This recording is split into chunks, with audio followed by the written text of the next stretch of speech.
Life has a funny way of throwing curveballs when you least expect them. That spring morning in Atlanta, as I struggled to unlock my flower shop's front door while balancing a box of fresh peonies, I had no idea my world was about to shift on its axis. "Mommy, can I arrange the roses today?" Emma, my 8-year-old daughter, bounced excitedly beside me. Her blonde pigtails caught the morning sun, reminding me of myself at her age. "Let's get through breakfast first, sweetie," I smiled, finally managing to push the door open. The familiar scent of flowers enveloped us as we stepped into Thompson's Florals, my little corner of paradise, even if it was currently drowning in debt. The morning crawled by with the usual parade of rushed customers grabbing pre-made bouquets. By afternoon, my phone buzzed with a reminder about the community center meeting. I'd been avoiding these meetings, but the center's new grant program for local businesses was too good to pass up. "Sarah, can you watch Emma for an hour?" I called my best friend, who owned the bakery next door. "Going to fight City Hall?" She laughed. "Just don't punch anyone this time." I straightened my floral print dress and headed to the meeting, expecting another boring funding discussion. Instead, I walked into a heated debate about resource allocation. That's when I saw her. Standing at the podium, commanding attention in her charcoal gray suit, was the most striking woman I'd ever encountered. Laura Chen, as she introduced herself, was arguing passionately for small business support. "The backbone of this community isn't corporate interests," she declared, her dark eyes flashing. "It's the small business owners who pour their hearts into their work." I found myself speaking up before I could stop myself. "And what about single parents trying to keep their businesses afloat?" Her eyes met mine, and something electric passed between us. The debate that followed was intense, our words dancing around each other like sword fighters. Yet beneath our verbal sparring there was something else, a current of understanding, of mutual respect. "You make some valid points," she approached me afterward, extending her hand. "I'm Laura, the new volunteer coordinator." "Madison Thompson," I replied, noticing how her firm handshake lingered a moment too long. "I own the flower shop on Peachtree." "Ah, the famous Thompson's Florals. I've heard great things." Her smile was warm, disarming. "We should discuss how the center can support your business." As we talked, I found myself drawn to her intelligence, her passion for community service. It confused me. This pull toward another woman wasn't something I'd experienced before. I'd dated men exclusively since my divorce, and even those relationships had been few and far between. "Coffee tomorrow?" she suggested as we parted. "I'd love to hear more about your business challenges." I nodded, trying to ignore the flutter in my stomach. Walking back to my shop, I told myself this was purely professional. Yet deep down, I knew something had shifted. Like the first bud of spring breaking through frozen ground, something new was beginning to bloom. Sarah was waiting with that knowing look of hers. "So, how was the meeting?" "Interesting," I replied, watching Emma arrange roses with surprising skill. "Very interesting indeed." Little did I know, that community center meeting would be the first chapter of the most unexpected love story of my life. Coffee with Laura turned into weekly meetings, each one lasting longer than the last. She helped me navigate the maze of grant applications with a patience I hadn't expected from someone who usually dealt with corporate law. There was something about her presence that made even paperwork feel less daunting. "You're underselling yourself here," she said one afternoon, leaning over my shoulder to point at the application. Her perfume, something subtle and citrusy, made it hard to focus on the numbers. "Your community impact is much bigger than you realize." I found myself sharing stories about my regular customers, the nervous teenagers buying first date bouquets, the elderly man who bought daisies every week for his wife's grave, the new mothers receiving congratulatory arrangements. Laura listened with genuine interest, occasionally brushing her dark hair behind her ear in a gesture I was beginning to find endearing. "Mom, can Laura come to our volunteer day?" Emma asked one evening as I tucked her into bed. We had a tradition of spending Saturday mornings helping at local nursing homes, bringing flowers to the residents. When I mentioned it to Laura, her eyes lit up. "I'd love to join you both." That Saturday morning, watching Laura help Emma create small bouquets for the elderly residents, something shifted in my chest. She wore jeans and a simple white t-shirt, so different from her usual corporate attire, and her natural ease with my daughter made my heart ache in an unfamiliar way. "You're really good with her," I said, as we watched Emma charm an elderly resident with her flower arranging skills. "She's a special kid," Laura replied, her shoulder brushing against mine. "Like mother, like daughter." The grant came through the following week. Laura brought the news herself, arriving at my shop just before closing time with a bottle of champagne. Time to celebrate, Madison. As I searched for glasses in the back room, I overheard Emma asking Laura, "Are you going to be around more now? Would you like that?"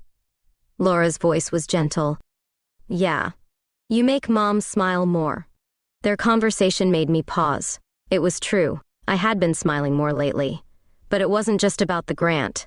Later that evening, after Emma was asleep at Sarah's for a sleepover, Laura helped me reorganize the shop's storage room.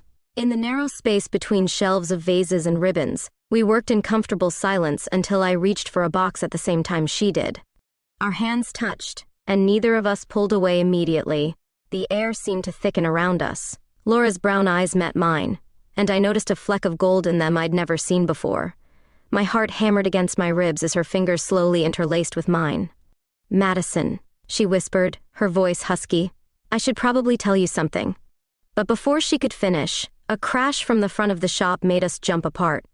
A delivery had been left precariously balanced and finally toppled over. The moment shattered like the vase on the floor, leaving me with trembling hands and confused thoughts. That night, lying in bed, I couldn't stop thinking about how natural it had felt to hold her hand, how right it had seemed in that moment. But what did that mean? I'd never thought about women that way before. Yet here I was, analyzing every interaction with Laura, every smile, every accidental touch. Sarah noticed the change in me during our morning coffee the next day. "You seem different lately," she observed, stirring her latte. "Happier, but also distracted." I watched Laura through the shop window as she passed by on her way to the community center, her black hair catching the morning sun. "I'm just grateful for the grant," I lied, ignoring the way my pulse quickened when Laura waved. "Uh-huh," Sarah smirked. "And I'm sure it has nothing to do with our new community volunteer coordinator?" I threw a napkin at her, but my friend's knowing smile followed me throughout the day. Something was blooming between Laura and me, something unexpected and slightly terrifying. The question was, did I have the courage to let it grow? That evening, after closing the shop, I found myself driving aimlessly through Atlanta's streets. My thoughts a tangled mess. The radio played some melancholic country song about forbidden love, and I had to laugh at the irony. Here I was, 34 years old, questioning everything I thought I knew about myself. My phone buzzed with a text from Laura. "Still up for our walk tomorrow." Our evening walks had become a ritual over the past few weeks. We'd meet after I dropped Emma at her art class, supposedly to discuss community center projects. But lately, we'd been talking about everything else, our dreams, fears, childhood memories. "Of course," I replied, trying to ignore the flutter in my stomach. The next evening, storm clouds gathered as we walked through Piedmont Park. Laura wore a light blue blouse that made her dark eyes seem deeper, more mysterious. We found ourselves sitting on a bench, watching the lightning flash in the distance.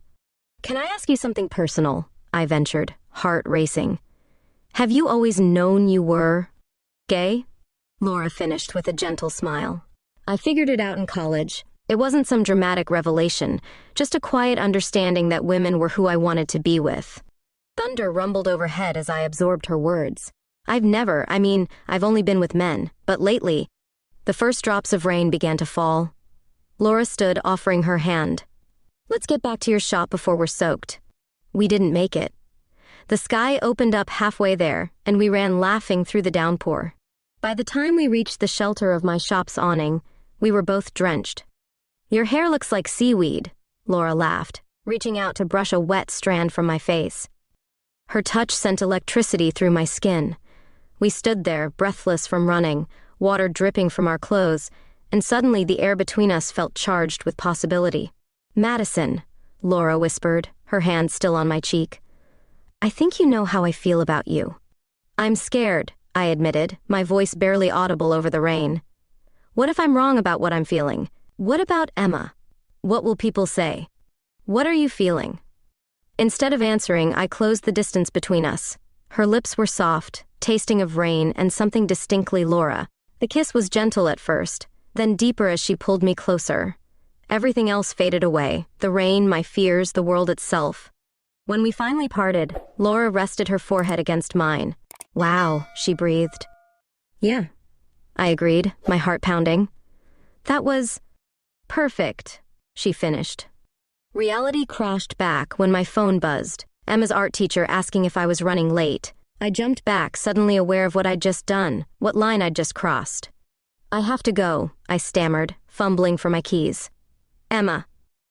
Madison, wait, Laura called after me, but I was already in my car driving away from the most incredible kiss of my life.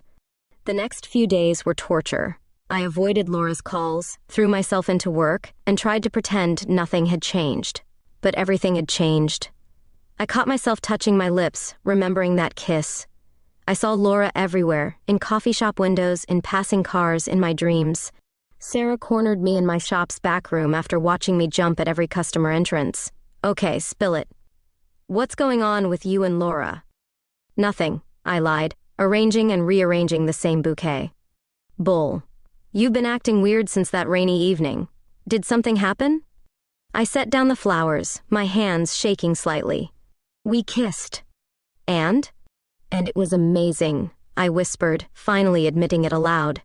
And terrifying, and I don't know what to do about it. Sarah hugged me tightly. You know what to do. You're just scared to do it. She was right. That evening, after Emma was asleep, I sat on my back porch with a glass of wine, watching the stars appear one by one. Then I picked up my phone and typed, "Can we talk?" Laura's response came immediately. "I'm here whenever you're ready." I took a deep breath and hit dial, ready to face whatever this new chapter might bring. Because some things I was learning were worth being brave for. Laura suggested meeting at Piedmont Park, our special place. The late afternoon sun painted everything golden as I spotted her sitting by the lake, tossing breadcrumbs to eager ducks. She looked up as I approached, her smile hesitant but warm. "Hi," I said, sitting beside her. "Hi yourself," she replied. We sat in comfortable silence for a moment before she spoke again. "You know, I've been coming here every evening hoping to see you." "I'm sorry I ran," I whispered. I needed time to process everything." "And have you? Processed it?" I turned to face her, taking in her beautiful features, the way the sunlight played in her dark hair. "I think so. I'm still scared, but I'm more scared of not exploring whatever this is between us." She reached for my hand, our fingers intertwining naturally. "We can take it slow," she assured me. "There's no rulebook we have to follow." That evening, we walked and talked until the stars came out. Laura told me about her first girlfriend in college, about coming out to her traditional Chinese parents, about the heartbreak that made her guard her heart so carefully. I shared my fears about Emma, about my conservative family in rural Georgia, about the customers who might turn away from my shop. "Can I tell you something?" Laura said as we sat on our bench. "That first day at the community center when you stood up and challenged me, I was already intrigued. But watching you with Emma, seeing how you pour your heart into your business and your community, that's when I knew I was in trouble." I leaned in and kissed her, no longer caring who might see us. This time, there was no running away. The next few weeks passed in a beautiful blur. Laura and I settled into a routine, stealing moments between work and family responsibilities. She'd bring me coffee in the mornings, helping me set up the shop before heading to her office. I'd save her favorite flowers, purple irises, for her desk at the community center. Emma, perceptive as always, noticed the change in our relationship. One Saturday morning, as the three of us prepared flowers for the nursing home, she looked up from her arrangement. "Laura, do you love my mom?" I nearly dropped the scissors I was holding. Laura met my panicked gaze with calm assurance before turning to Emma. "I care about your mom very much. How would you feel about that?" Emma considered this while carefully placing a daisy in her bouquet. "I think it's good. Mom smiles a lot more now, and you make really good pancakes." That night, after Emma was asleep, Laura and I sat on my back porch swing. The Georgia night was warm and heavy with the scent of jasmine. She pulled me close, and I rested my head on her shoulder. "Move in with us," I whispered, surprising myself with the sudden certainty of wanting this. "Are you sure?" Her voice was husky with emotion. "It's a big step. I've never been more sure of anything." That night, we made love for the first time. It was tender and passionate and perfect. Everything I never knew I was missing. Afterward, lying in her arms, I felt completely at peace. The next morning, I woke to the sound of Laura and Emma's laughter in the kitchen. Following the smell of coffee and pancakes, I found them attempting to flip pancakes in the air, more batter on their faces than in the pan.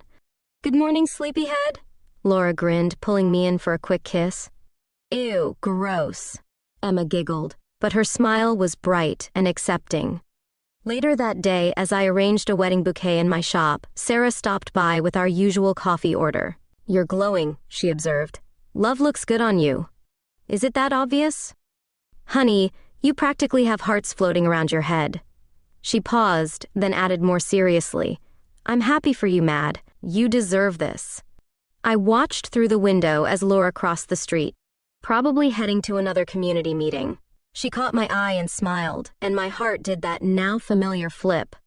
"Yeah," I agreed, touching my lips where I could still feel her morning kiss.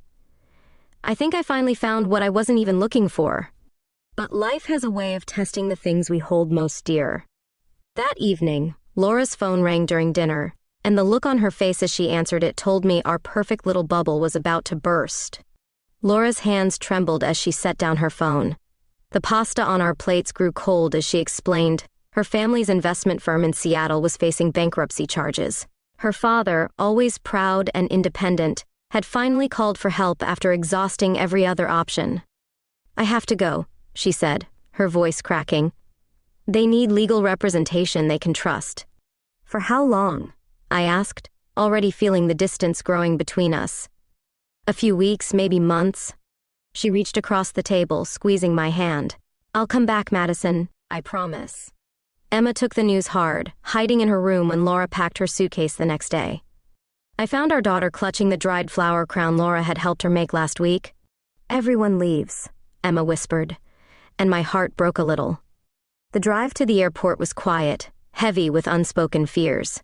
Standing at the security checkpoint, Laura pulled me close. "We'll make this work," she promised. "Technology is amazing these days, right?" I nodded, not trusting my voice. Her kiss tasted of tears and goodbye. The first few weeks were manageable. We video chatted every night, sharing our days. Laura would show me the Seattle skyline from her temporary office, and I'd give her virtual tours of new flower arrangements. Emma would join our calls, excitedly showing Laura her art projects. But slowly, things began to change. Laura's calls became shorter, her responses delayed. The bankruptcy case was more complicated than expected, she explained, involving multiple shell companies and offshore accounts. "I miss you," I whispered during one late-night call, watching her tired face on my screen. "The bed feels too big without you." "I miss you too," she sighed. "But something strange is happening here. Dad's records don't add up. I think—" The connection suddenly cut out. When she called back, she seemed distracted, changing the subject whenever I mentioned her father's case. Our intimate conversations gave way to surface-level updates and quick goodnight calls. Then came the odd financial requests. First, it was a simple question about transferring funds between accounts. Then, urgent requests for emergency wire transfers to save the family business. "Something doesn't feel right," Sarah warned when I mentioned the requests. "Why would a corporate lawyer need emergency cash transfers?" I dismissed her concerns at first, but doubt crept in. Laura's behavior became increasingly erratic. She'd disappear for days, then reappear with elaborate explanations about lost phones and crashed computers.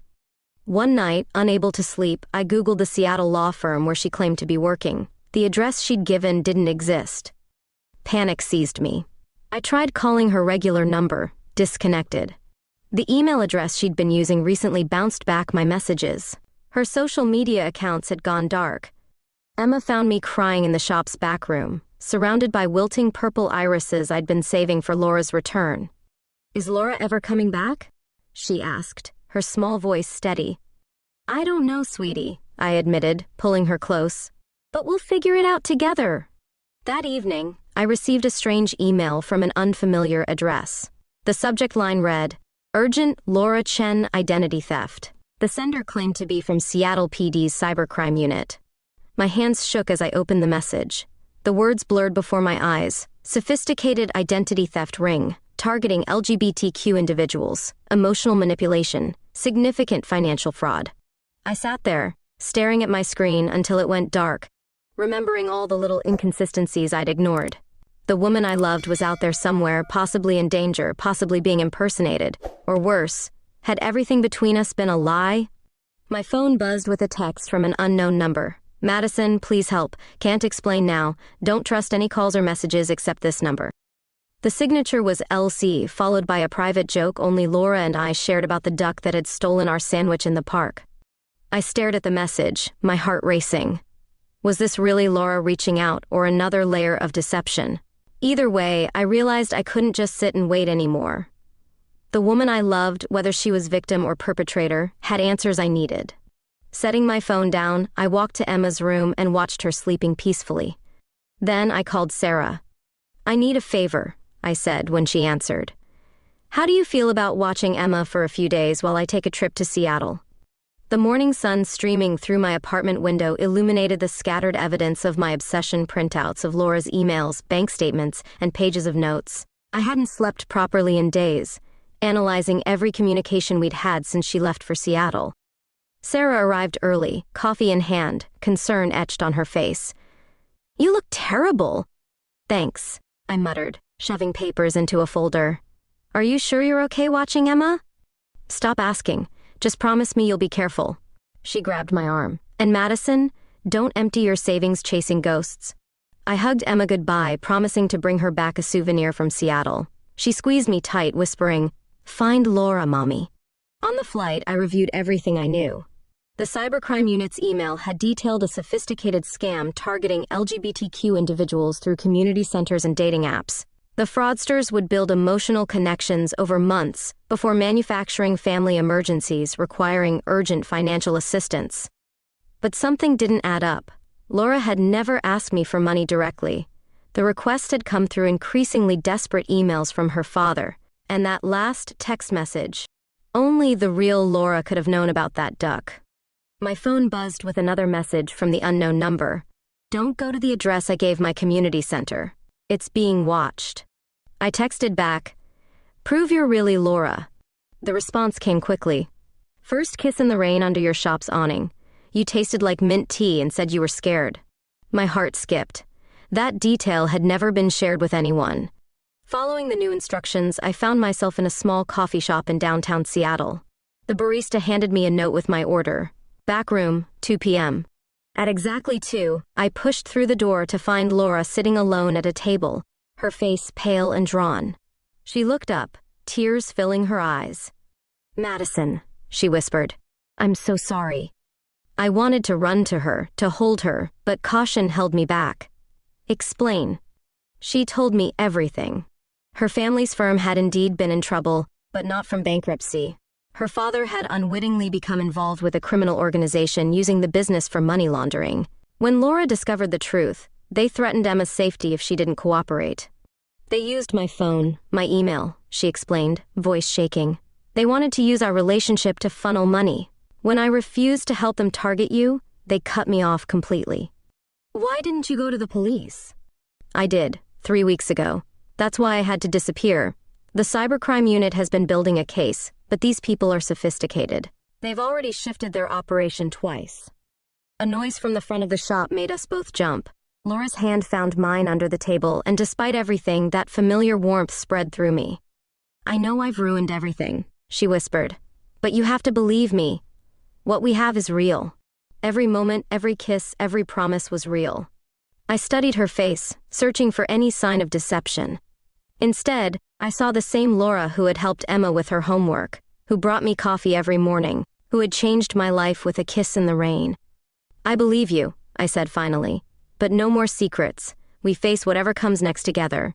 She broke down then, and I pulled her into my arms, not caring who might see. We stayed like that until her tears subsided, then began planning our next moves. That evening, in my hotel room, I made 2 calls, one to Emma, assuring her everything was okay, and another to the FBI agent Laura had been working with. As I listened to him detail their plans to catch the organization, Laura curled up beside me, her head on my shoulder. I missed this, she murmured. Just being close to you. Me too, I replied, running my fingers through her hair. But when this is over, we're going to have a long talk about trust and communication. She nodded against my shoulder. I promise, no more running away. Outside, Seattle's rain tapped against the window, so different from our Georgia storms. Tomorrow would bring challenges, interviews with federal agents, evidence compilation, protective measures for Emma. But for now, we had this moment, this room, this reconciliation. My phone buzzed with a text from Sarah. Emma wanted you to know she left cookies for Laura in the kitchen. Some things, I realized, were worth fighting for. Some loves were worth crossing the country to save. And sometimes, the biggest test of trust comes not in the falling, but in the rebuilding. The next few days in Seattle passed in a blur of federal agents, depositions, and endless cups of coffee. Laura's testimony proved crucial in untangling the complex web of fraud. I watched her in admiration as she methodically laid out evidence, her lawyer's mind sharp despite her exhaustion. "Your girlfriend's quite something," Agent Roberts told me during a break. "Her work will help protect countless others from similar scams." I smiled at the word girlfriend. It seemed inadequate for what Laura and I had become through all this. Between meetings with the FBI, we managed to visit Laura's parents. Their modest home in the suburbs was a far cry from the wealthy facade the criminals had created. Her father, a gentle man with graying temples, broke down when he saw us. "I should have known better," he kept saying. "I've put everyone in danger." Laura held his hand firmly. "No, Dad, they're the criminals, not you. We're going to fix this." Her mother, busy in the kitchen making dumplings, pulled me aside. "Thank you," she whispered in accented English, "for believing in my daughter when even we doubted ourselves." That evening, as Laura and I walked along the Seattle waterfront, she suddenly stopped and turned to me. "Come with me," she said, pulling me toward the pier. A ferry was just departing, its lights reflecting off the dark water. Laura wrapped her arms around me from behind, and we watched the city skyline shimmer. "When I was hiding from those people," she murmured against my hair, "this was what I thought about. Just holding you, watching the water. I was so afraid I'd never get to do this again." I turned in her arms. "You're stuck with me now. No more running." The kiss we shared tasted of promise and new beginnings.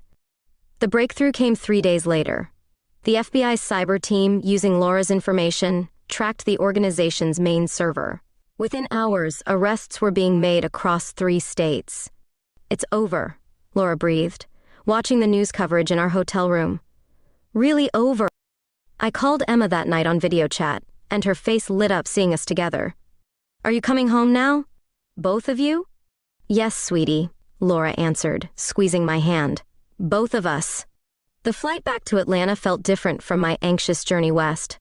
Laura dozed against my shoulder, exhausted but peaceful. I watched the clouds below, thinking about how close I'd come to losing her. Sarah and Emma were waiting at the airport, holding a sign covered in glitter that read, "Welcome home, moms." Laura's breath caught when she saw it. Emma launched herself at us both, and we ended up in a messy group hug right there in the arrival hall. Sarah, ever the photographer, captured the moment on her phone. "The community center's been calling," she told us as we drove home. "Apparently your case has inspired them to start a fraud awareness program for LGBTQ individuals."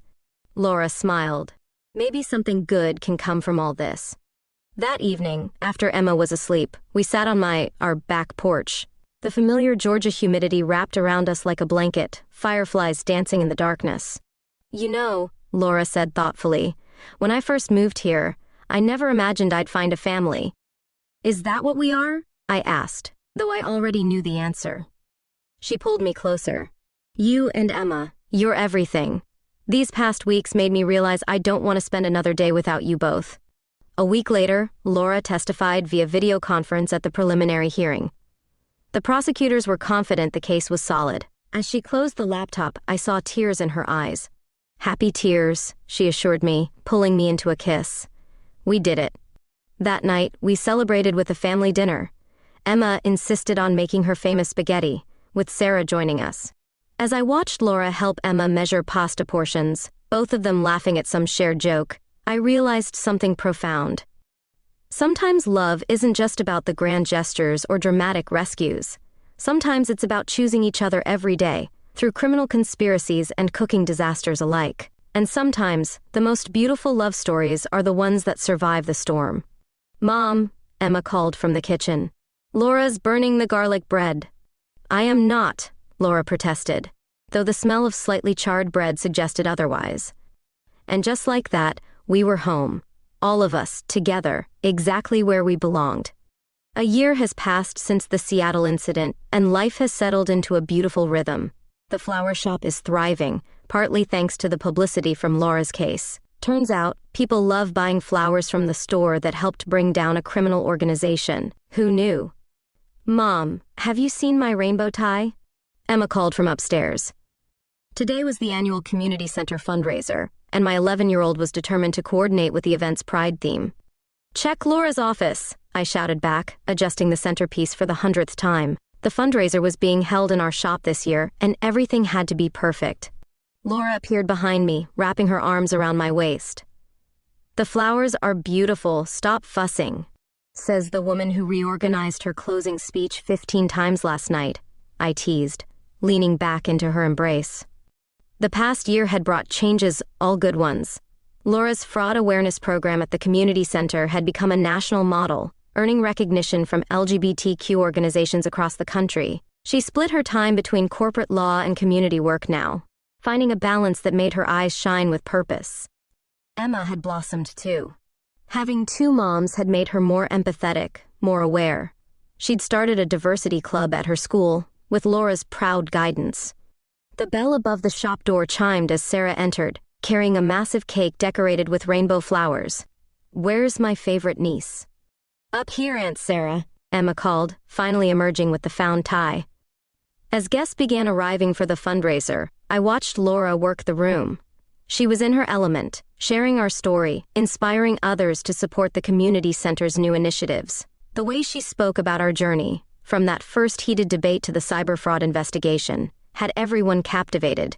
"And none of this would have been possible," she said, catching my eye across the room, "without the bravery of one stubborn florist who refused to give up on love." The crowd awed, making me blush. Emma, standing beside me, squeezed my hand. Later, as the evening wound down, Laura clinked her glass for attention. I assumed it was time for her closing speech, but she turned to face me instead. "Madison Thompson," she began, her voice trembling slightly. "When I first walked into that community center meeting, I had no idea I was about to meet the love of my life. You've shown me what real family means. You and Emma have given me a home I never knew I was missing." My heart started racing as she reached into her pocket. "We faced criminals together," she continued with a small laugh. "So I figure marriage should be a piece of cake." She dropped to one knee, pulling out a ring box. "Will you marry me?" The ring was beautiful, a delicate band with a small rainbow opal, surrounded by tiny flowers. But more beautiful was the look of pure love in Laura's eyes. "Yes," I whispered, then louder. "Yes!" The shop erupted in cheers as Laura slipped the ring on my finger.